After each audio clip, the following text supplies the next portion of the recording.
In my last video on Genesis 17:1, I translated the verse, "Wander before my face, and you will be whole." It's normally translated something like, "Walk before me and be blameless," and I received some pushback. That's okay. I welcome thoughtful interaction with the text, but I want to respond to some of the concerns. Firstly, some people take issue with me translating the Bible from the original languages at all. What right do you have to translate the Bible for yourself? Unless you're reading scripture in Hebrew or Greek, someone has translated it for you, and no translation is inherently authoritative. Translators are working to make the text clearer in English, and in Genesis 17:1, I'm not trying to be creative. I'm actually translating more literally than most English versions. My aim is to highlight what's already there in Hebrew, things that sometimes get flattened out in translation. Secondly, some felt that my translating tamim as whole rather than blameless is lowering God's standard. But I'm not lowering God's standard if the Hebrew word doesn't mean blameless. If tamim means whole, undivided, complete, then that's what it means, and that's what I want to say.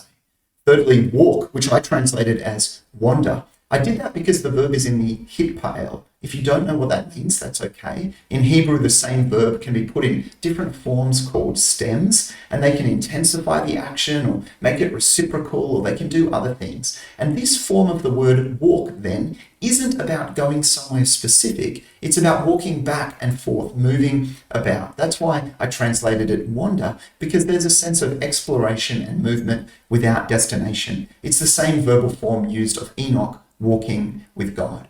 And finally, the phrase "before me." Some weren't comfortable with me bringing out the word face in that phrase. The key here in Hebrew is that the preposition translated before, lifnei, always contains the word face in it. But usually we're not meant to imagine an image of a face when we see the word lifnei.